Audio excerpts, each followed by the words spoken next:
Eu tinha 12 anos naquele verão, quando o acontecimento mais incrível ocorreu em nossa pequena cidade tranquila. Um parque aquático chamado Aqua Blast abriu suas portas ao público e imediatamente se tornou o assunto de todas as conversas. Meu melhor amigo Alex e eu encontramos um folheto que prometia toboáguas enormes, serpenteando como cobras, piscinas de ondas rugindo como o oceano e um rio tranquilo perfeito para relaxar. Estávamos ansiosos para ir lá. Durante semanas imploramos aos nossos pais. Nós nos comportamos de maneira exemplar e até fizemos tarefas extras. Demos tudo de nós. Por fim, nossos esforços valeram a pena. Nossos pais nos deram passes de 2 dias para o Aquablast.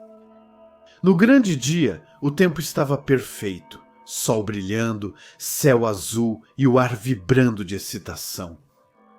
Nos encontramos na entrada, quase pulando de ansiedade. E lá dentro, o parque era ainda mais incrível do que tínhamos imaginado. O tamanho era impressionante. Risadas, gritos e respingos ecoavam por toda parte. Alex e eu corremos direto para o maior toboágua, chamado de Mega Plunge. Era um monstro. Uma descida quase vertical que prometia pura adrenalina. A espera na fila pareceu interminável, mas finalmente chegamos ao topo. Meu coração acelerava enquanto Alex sorria como louco. Sentamos na boia inflável. O funcionário nos deu um empurrão e lá fomos nós. Os segundos seguintes foram um turbilhão de vento e água. O chão tinha desaparecido sob nós. Eu estava dividido entre o terror e a excitação, e lá embaixo a explosão de água me cegou momentaneamente. Depois de me recuperar, passamos a tarde inteira explorando o parque. Piscinas de ondas que nos sacudiam como bonecos de pano, depois relaxávamos ao sol no rio tranquilo. Com o passar das horas, a multidão se dispersava. Mas Alex ainda queria tentar um último toboágua antes de ir embora, o Aqua Twister. Ao contrário dos outros, esse não apostava na velocidade nem na altura, mas sim na desorientação. Era um túnel totalmente fechado, cheio de curvas que mergulhavam na escuridão antes de te jogar em uma piscina. Parece incrível, mal posso esperar, disse Alex, olhos brilhando. Eu estava bem menos certo. Tem certeza? Parece intenso. Ele me chamou de covarde e prometeu que ficaria comigo. Eu sabia que se recusasse ele me zombaria o verão todo. Então eu engoli meu medo e disse sim. A fila era curta. Um funcionário adolescente entediado recitou as regras e nos deixou entrar. O túnel estava escuro, quase gelado. Um arrepio percorreu minha espinha. Pronto? Me joga, Alex. Ah, então eu poderia ser, respondi, tentando parecer corajoso. De repente, o chão desapareceu sob nós. A descida foi brutal, a escuridão total, as curvas incessantes. Perdi completamente o senso de direção. O vento batia no meu rosto, o plástico úmido grudava na minha pele. Gritava, mas minha voz sumia na escuridão. Ouvi o Alex, mas sua voz parecia distante e distorcida. A náusea subia em mim. Então, de repente, tudo parou. Fomos lançados em uma piscina. Ofegantes, com os olhos piscando, recuperamos o fôlego. Foi intenso, disse Alex com a voz trêmula. Intenso é pouco. Achei que fosse vomitar. Saímos da água e sentamos para nos recuperar. O sol estava se pondo, projetando longas sombras. O parque estava ficando mais calmo. Para mim, já bastava. Alex assentiu. Também já tinha tido o suficiente. Enquanto saíamos do Aqua Twister, lancei um último olhar. Sua entrada escura parecia nos observar. Nesse momento, tudo mudou. Gritos de pânico ecoaram vindos da piscina. Corremos, pessoas gritavam por socorro, apontando para o centro da piscina. Banheiros se debatiam, os rostos marcados pelo terror. Uma mulher ao meu lado arfava. Algo os puxa para o fundo. Um arrepio gelado percorreu meu corpo. Alex e eu trocamos um olhar antes de avançar. Queria ajudar, mas ao pôr o pé na água, senti algo puxar meu tornozelo. A água girava em redemoinho. Antes mesmo que eu pudesse reagir, algo quente e poderoso me puxou para debaixo da superfície. Bebi um pouco de água e lutei, mas era forte demais. Meus pulmões queimavam, perdi a consciência. De repente, o aperto afrouxou. Eu saltei para fora da água, sufocando. Alex me agarrou e me puxou para fora da piscina. O que aconteceu? Gritou ele, aflito com uma voz rouca. Eu contei para ele. Algo me puxou para debaixo d'água e era terrivelmente forte. O tumulto se acalmou. Os nadadores já tinham chegado à borda. A superfície voltava a ficar tranquila, como se nada tivesse acontecido, mas os salva-vidas esvaziavam a piscina e todo mundo corria para as saídas. O parque fechou antes do previsto. Alex e eu seguimos a multidão, tremendo, incapazes de falar, até nos encontrarmos do lado de fora, no estacionamento. Mas o que foi aquilo? Sussurrou Alex. Não sei, mas não quero passar por isso de novo. Desculpa. Voltamos em silêncio, cada um perdido em seus próprios pensamentos. Sob o chuveiro quente, tentei afastar a sensação daquela coisa no meu tornozelo, mas a noite toda revivia a escuridão, os redemoinhos e aquela silhueta turva na água. No dia seguinte, os jornais locais noticiaram o incidente. Testemunhas falaram de um estranho redemoinho. O parque minimizou, culpando o pânico da multidão. Mas Alex e eu sabíamos. Sabíamos que algo anormal e aterrorizante havia acontecido. Algumas semanas depois, o Aquablast foi fechado por tempo indeterminado. A explicação oficial seguiu vaga. Mas eu conhecia a verdade. Até hoje, um arrepio me percorre. A cada lembrança, aprendi uma lição que nunca vou esquecer.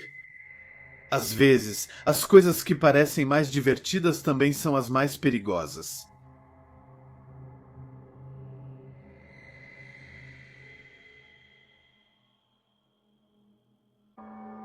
O clima era de romance. Quando tudo começou, eu chegava ao escritório, pronto para mais um longo dia de trabalho. Eu era apenas um estagiário em uma pequena empresa de tecnologia. O local tinha espaços abertos, baias alinhadas e uma sala de descanso de tijolos com máquina de café e distribuidores automáticos. Meus colegas eram simpáticos, eu me dava bem com quase todo mundo, exceto com Carl. Ele já tinha passado dos 30, o cabelo estava sempre bagunçado, a barba mal feita, camisas xadrez amassadas e as mesmas botas pretas velhas todos os dias. Excelente em programação, mas péssimo em relações sociais. Suas intervenções eram muitas vezes confusas e incoerentes. Ele sempre me deixava desconfortável. Enquanto eu almoçava na minha mesa numa tarde, Carl se aproximou com os olhos arregalados. Jake, você sabia que a alma deixa o corpo por 7 minutos depois da morte? Eu ri nervosamente. Ah, não, eu não sabia. Então ele começou a contar uma história estranha sobre comunicação com espíritos. Terminei de comer rápido para sair antes de perder a paciência. Nos dias seguintes, o comportamento dele ficou ainda mais estranho. Ele murmurava sozinho, ficava olhando para a tela sem se mexer, com os dedos suspensos sobre o teclado. Até o chefe agora o evitava. E eu acabava sendo o único que ainda falava com ele, mais por culpa do que por vontade. Então, numa sexta-feira à tarde, tudo mudou. O escritório estava quase vazio, todo mundo tinha ido embora para o fim de semana. Senti uma presença atrás de mim e me assustei. Carl estava ali, seu rosto perto demais do meu. Você crê em fantasmas, Jake? Ah, não muito. Ele sorriu, um sorriso gelado. Eu acho que eles estão por toda parte. Às vezes eles falam comigo. A lâmpada acima de nós piscou. Eu invoquei um problema elétrico para encerrar a conversa e voltar às minhas tarefas. Mas eu o ouvi respirar pesadamente antes de se afastar. Um arrepio percorreu meu corpo. Na segunda-feira seguinte, cheguei cedo. O escritório estava vazio, mas ouvi vozes na sala de descanso. Ao me aproximar, reconheci a voz de Carl e outra, mais suave, porém sobrenatural. Preocupado e curioso, olhei pela janela. Carl estava sozinho em um canto, com os braços erguidos, murmurando: Carl, tudo bem? Abri a porta de repente. Ele se virou assustado. Eu tento alcançá-los. Eles querem falar comigo. Quem são? Perguntei recuando. Ele ignorou minha pergunta e voltou a cantar. As luzes vacilaram, o ar ficou gelado. Então, um enorme estrondo ecoou no corredor. O que foi isso? Gritei. Carl me encarou. Eles estão com raiva. Ouça-os. Em pânico eu fugi. Liguei para a polícia do meu escritório. Quando voltei para dar uma olhada, Carl havia desaparecido. Os agentes revistaram o prédio sem achar nada. No dia seguinte, Carl continuou ausente. Não conseguia parar de pensar no que vi. Sexta à noite, guiado por uma intuição, voltei sozinho ao escritório. As luzes piscavam. Carl, você está aí? Um sussurro claro veio do armário de armazenamento. Estamos nós? Com o coração batendo forte, abri a porta. Caixas caíram, revelando Carl encolhido em um canto. Eles estão presos. Eu posso libertá-los, murmurou Carl. Eu os segurei pelo braço. A gente precisa sair daqui, Carl. Ele me olha com um olhar dilacerante, entre o medo e o delírio. Eles precisam de mim. De repente, as luzes se apagaram. Um sopro gelado atravessou o cômodo e uma voz furiosa ressoou. Não o interrompa. Sombras rodopiavam ao nosso redor. Em pânico, tirei do armário e corremos para a saída, os sussurros se intensificando para nos segurar. Saímos ofegantes. Ao me virar, vi as luzes do escritório piscarem uma última vez antes de se apagarem. Carl tremia. Eu também. Nunca soube o que ele invocava, nem o que ele realmente tinha ouvido. Sei que às vezes a curiosidade pode nos levar longe demais. Mesmo assim, nunca poderia deixá-lo sozinho nisso. Não importa o horror que espreita nas sombras, eu escolhi permanecer fiel aos meus princípios, não virar as costas para alguém, mesmo quando o inexplicável está envolvido. Há algum tempo, você contou no seu canal a história da jovem que estava de férias em um resort da Disney, na Carolina do Sul, onde ela encontrou um indivíduo estranho usando uma velha máscara do Mickey Mouse. Quero deixar claro, minha experiência não tem nenhuma relação com a dela, mas eu também vi alguém usando aquela maldita máscara. Acredite, essa é uma visão inesquecível. Dizem que a Disney parou de fabricar essa máscara porque ela assustava demais as crianças. E sinceramente ainda me pergunto como isso foi visto como atraente na época. De qualquer forma, deixe-me contar a minha história. Ela começa em 2004, quando entrei no primeiro ano do Fundamental. O primeiro dia de aula sempre tem algo de empolgante, mas também de angustiante. Guardo uma lembrança muito agradável desse dia. Minha professora era gentil, meus colegas eram bem legais e a sala parecia cheia de promessas. Tudo ia bem até a volta de ônibus para casa. Como eu era a única criança do meu bairro matriculada nessa escola, meu ponto de ônibus foi criado especialmente para mim e colocado bem no final do trajeto. Meus pais tinham me explicado várias vezes como era o lugar e um deles deveria estar lá me esperando. Eu tinha apenas 6 anos. Ao chegar à penúltima parada, fui a última no ônibus e o motorista ficou irritado de repente. A partir daquele momento, em Boiantel, a voz autoritária dele me gelou. Não só eu não reconhecia nada ao meu redor, como meus pais não estavam lá. Eu tentei protestar, mas ela ficou ainda mais brava. Desça agora, ou não poderá mais entrar neste ônibus. Nessa idade, eu era tímido e odiava conflitos. Ser banido do ônibus, meu único jeito de voltar para casa, me aterrorizou. Então, paralisado, eu desci. E imediatamente me arrependi da minha decisão quando o ônibus desapareceu.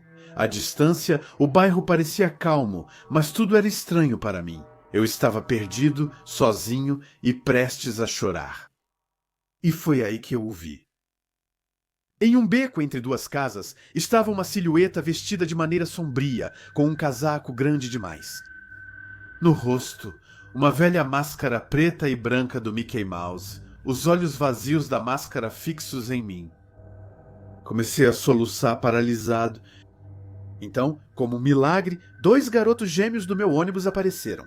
Eles ouviram meu choro e voltaram.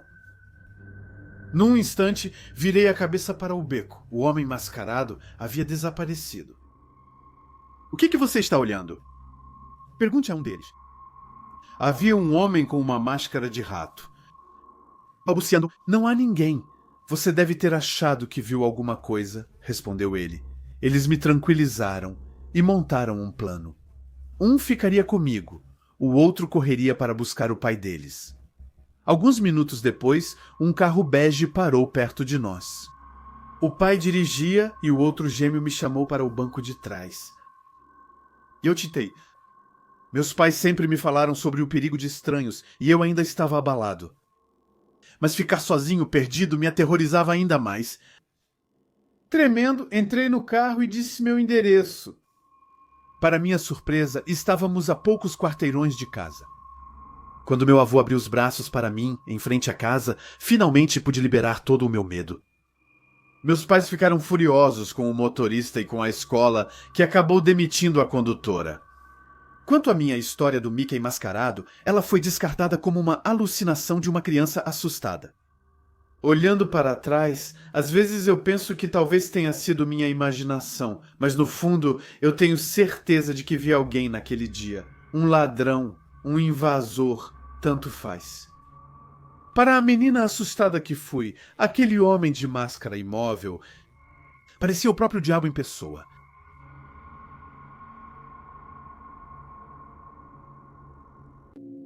Então é isso. Aconteceu mais cedo hoje, e tenho certeza de que não vou dormir esta noite. Estou hospedado em um lugar remoto do Reino Unido para descansar do trabalho e aproveitar mais meus hobbies. Um deles é a fotografia. Notei uma formação estranha de árvores em uma floresta próxima, ideal para criar um clima sinistro. Montei minha câmera e o tripé no momento em que o sol estava se pondo. Sabe, só para dar um toque extra de suspense. Enquanto eu tirava minhas fotos tranquilamente, vi uma mulher passando na entrada daquele arco de árvores. Ela estacionou o carro ao lado do meu. Quando cheguei, ela passou várias vezes por mim, me encarando demoradamente. Presumi que talvez ela quisesse passar por ali, mas ao ver que eu estava tirando fotos, ela decidiu ir para outro lugar. Pouco depois, ela apareceu novamente. Dessa vez, ela vem direto na minha direção, arrastando um pouco a perna esquerda com um tipo de mancar preocupante. Ela para, me encara e volta a andar na minha direção. Eu pergunto a ela se está tudo bem, enquanto já guardo minha câmera e preparo meu tripé para usá-lo para me defender, se necessário. Porque o clima me parece realmente estranho. Ela começa a rosnar, depois para de novo e fica me encarando. É aí que percebo que, na verdade, não é uma mulher. É um homem disfarçado, usando roupas femininas e uma peruca. Um silêncio desconfortável surge. Então ele começa a resmungar de novo, se inclina para o lado do caminho, pega um punhado de folhas e começa a jogá-las por toda parte, antes de se afastar sem rumo, desaparecendo na floresta. Ligo imediatamente para uma amiga para explicar o que está acontecendo e peço para ela ficar na linha comigo caso esse cara volte. Decido tirar mais 2 ou 3 fotos e depois ir embora. Por cerca de 10 minutos, ouço passos nas folhas, como se alguém andasse ao meu redor na floresta. Me convenço de que devem ser animais. Então, de repente, mais nada. Silêncio total. Continuo tirando minhas fotos. 15 minutos se passam sem sinal dele. Acho que estou tranquilo. Então eu saio da trilha e percebo que o carro desapareceu. Mas, ao avançar, vejo um homem vindo direto na minha direção desde a entrada do caminho. Era o mesmo. Ele tinha tirado a roupa de mulher e agora usava roupas masculinas. Ao passar por mim, ele me lançou um sorriso tão estranho que um arrepio gelado percorreu minhas costas. Eu não sou alguém que se assusta facilmente, mas esse cara emanava uma energia tão doentia que um sentimento avassalador de terror me dominou completamente.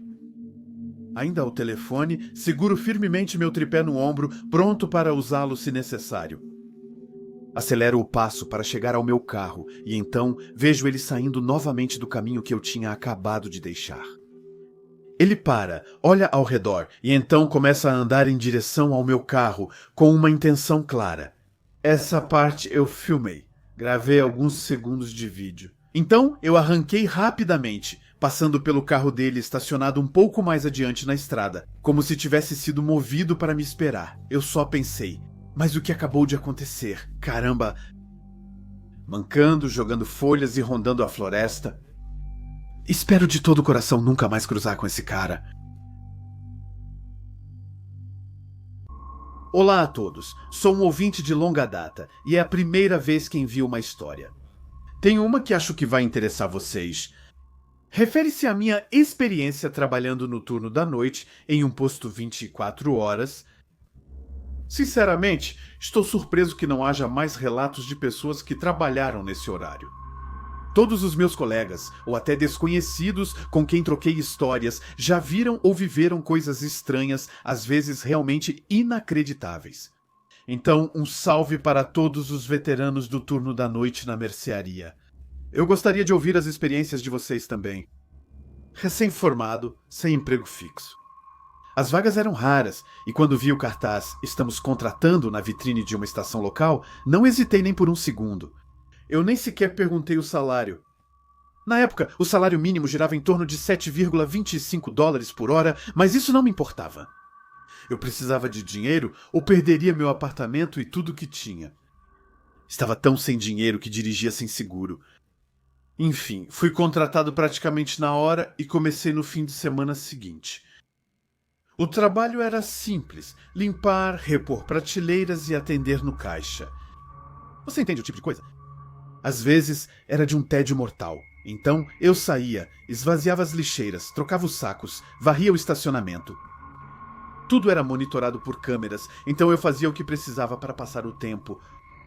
Mas os horários eram brutais, das 23h7h sozinho na loja. Às vezes, um colega ficava 2 ou 3 horas, mas era raro. Quase sempre só tinha os clientes como companhia. Acredite, à noite víamos de tudo passar. Caminhoneiros exaustos buscavam café quente e um maço de cigarros. Os festeiros, ainda rindo, enchiam os braços de salgadinhos e refrigerante. E então havia os outros. Aqueles que te dão arrepios, caras suspeitos fugindo de algo ou correndo para algo. Viciados, marginais, pessoas em abstinência, muitas vezes agressivas. Geralmente um feitiço simples ou chamar a polícia bastava. Mas às vezes alguns se trancavam no banheiro e não saíam mais. Muitas vezes eles se drogavam e acabavam desmaiando. Eu precisava bater na porta e ameaçar chamar a polícia se tivessem overdose. É por isso que, em alguns banheiros públicos, a luz é azul para impedir que as pessoas vejam suas veias. Triste realidade. Mas a noite que realmente me marcou e ainda assombra meus pesadelos é a do assalto. Eram cerca de 3 horas da manhã. Eu estava guardando as bebidas na geladeira quando ouvi o sino acima da porta. Um cara comum entrou. Eu o cumprimentei e voltei para as minhas garrafas. Quando me virei segundos depois, ele já usava capuz e apontava uma arma para mim. Meu coração disparou. Meu gerente sempre me disse: em caso de assalto, entregue tudo, não tente ser herói. Então eu esqueci, fui até o caixa, abri, minhas mãos tremiam tanto que eu mal conseguia contar as notas. Eu suava como se a sala estivesse a 45 graus, enquanto isso percebi que a arma dele também tremia. Ele estava nervoso, suando, e sua voz falhava. Quando ele exigiu o dinheiro, eu coloquei as notas no balcão. Ele hesitou. Seu olhar ia de mim para a porta, depois para o caixa vazio. Foi aí que um carro entrou no estacionamento. Seus faróis iluminaram o posto.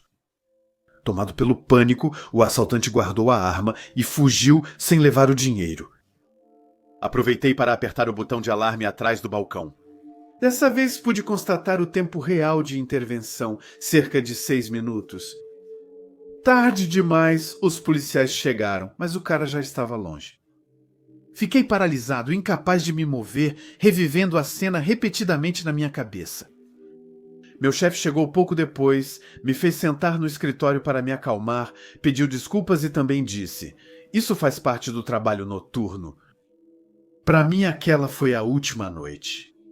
Percebi que nenhum salário valia a pena arriscar minha vida. Tive sorte de sair ileso. Mas, desde então, tenho um respeito imenso por todos que trabalham sozinhos à noite nessas estações isoladas. Tenho 22 anos e cresci numa pequena comunidade perto do Lago George, em Nova York. Morava com meus pais e 3 irmãos. Mesmo sendo do estado de Nova York, eu quase nunca tinha ido à cidade de Nova York. Eu tinha ido lá 2 vezes quando criança, mas não tinha lembranças reais disso. Após o ensino médio, minha melhor amiga, com quem moro hoje, e eu resolvemos fazer uma viagem curta de carro para passar um fim de semana na cidade. E dessa vez foi mágico. Eu literalmente me apaixonei pela energia de Nova York e tive uma única obsessão: me mudar para lá. Acabei trabalhando no ramo imobiliário, não porque era meu sonho, mas porque eu tinha 18 anos e queria ganhar dinheiro. E uns 77 horas para conseguir minha licença parecia uma boa oportunidade. Aos 19 anos eu já tinha minha carteira e estava me saindo muito bem. Depois de economizar, tomei a decisão de me mudar para Nova York. Sem arrependimentos, eu alugava e vendia imóveis intensamente. Morava sozinho. Minha família e meu amigo ficaram no norte do estado. Não demorou muito para eu me acostumar com essa independência. Uma noite, ao voltar para casa por volta das 18 horas, eu quis cozinhar. Ao retirar as compras de ontem, notei que faltavam alguns itens. Na hora pensei que devia ter esquecido de comprar ou que já tinha usado sem perceber. Não insisti e preparei minha refeição com o que restava. Mas nos dias que se seguiram, coisas cada vez mais estranhas começaram a acontecer.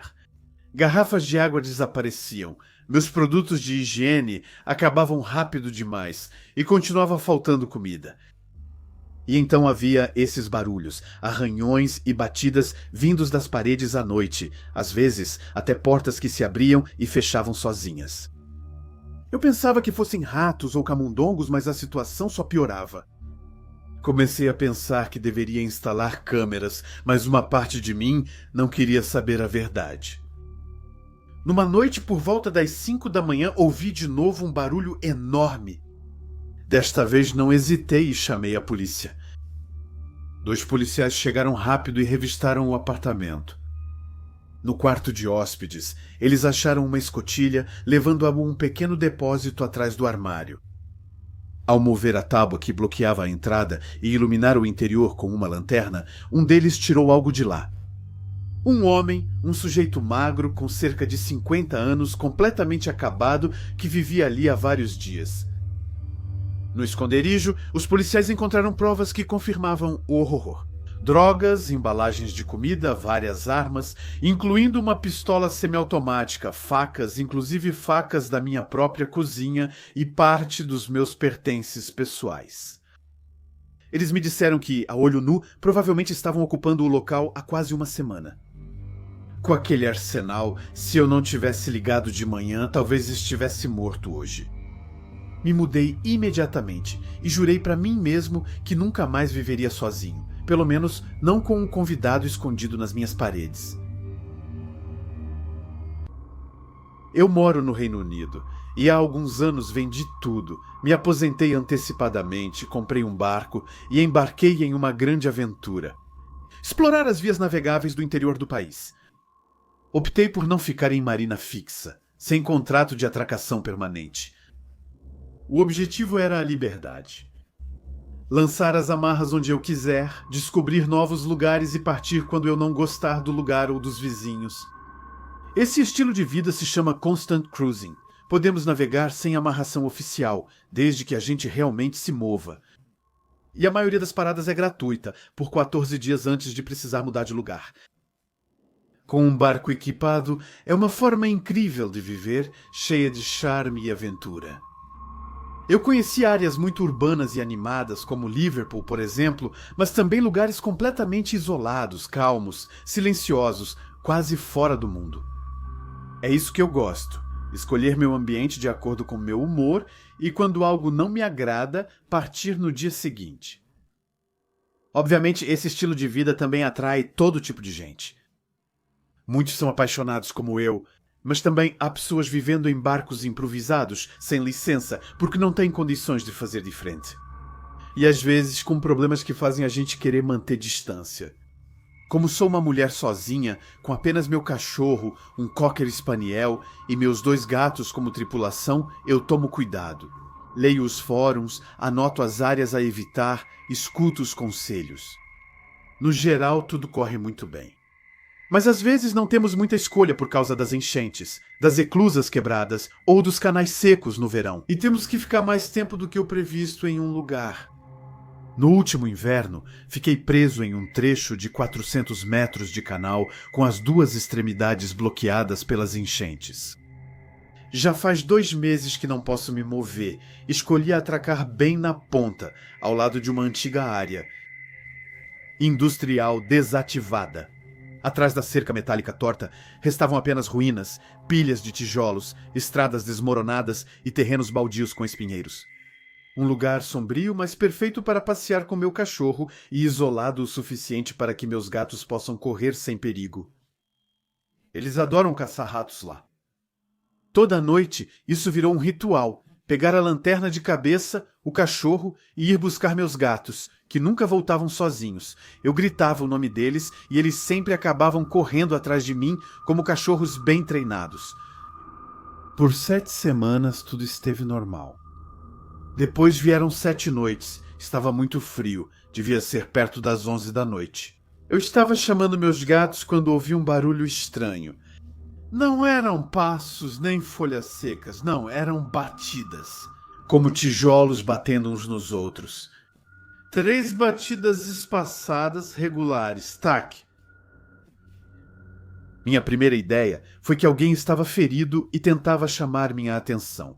Então eu parei, ouvi e as 3 batidas recomeçaram. Mais forte, mais perto. Senti meu estômago se revirar. Quem poderia estar vagando ali naquele terreno baldio às 7 horas, com esse frio? Não havia abrigo, nenhum motivo para estar ali. Apertei o passo. Paz, meus camelos me alcançaram pulando. Eu os alcancei, aliviado, e continuei andando. Então os golpes recomeçaram, mais 3, o primeiro tão forte que me fez pular de susto. E dessa vez, o barulho parecia ter mudado de lado. Como se quem estava fazendo isso tivesse contornado mais rápido do que eu e quase conseguido me alcançar. Não pensei mais. Corri até a cerca, passei pelo buraco e voltei para o meu barco. Tranquei tudo. No início, eu não ouvia nada, mas meus gatos levantaram a cabeça, atentos e olhando para fora. E então eu também ouvi um rosnado. Bem do outro lado da cerca, a uns 10 metros do barco visto. Era um som horrível, longo, gutural, quase desumano, como se alguém tentasse imitar uma moto, como se estivesse dando partida em marcha lenta. Isso durou longos minutos. Eu estava sentada no escuro com o coração batendo tão forte que doía, prendendo a respiração. Finalmente, o silêncio voltou. Fiquei acordado por horas, incapaz de fechar os olhos, observando cada movimento dos meus animais. 2 dias depois, caminhei pelo caminho de Halage. A 200 metros dali, um pequeno barco velho estava atracado. À medida que eu passava, ouvi uma voz, um homem que imitava a minha voz, chamando meus gatos, exatamente como eu faço todas as noites. Eu me virei e o vi. Um homem de uns 30 anos, sujo, com olhos sombrios, um sorriso horrível, com dentes estragados. Ele me encarava, rindo, e eu soube imediatamente que era ele. O barulho, os grunhidos, a encenação no terreno baldio era o jogo dele. Então, sem saber porquê, eu sustentei o olhar dele. Devolvi um sorriso frio e quase ameaçador, mostrando que não tinha medo. E continuei meu caminho. Na verdade, eu estava apavorado. Quem vaga à noite nas ruínas, rosnando como fera? Quem se diverte imitando seus chamados para te fazer entender que já estava te observando? Este homem não era normal. Depois disso, não o vi. Durmo mal e aguardo ansioso pela reabertura do canal. Assim que as eclusas estiverem navegáveis, eu e minha pequena tripulação iremos embora. E espero que o barco podre dele quebre para que ele não possa nos seguir.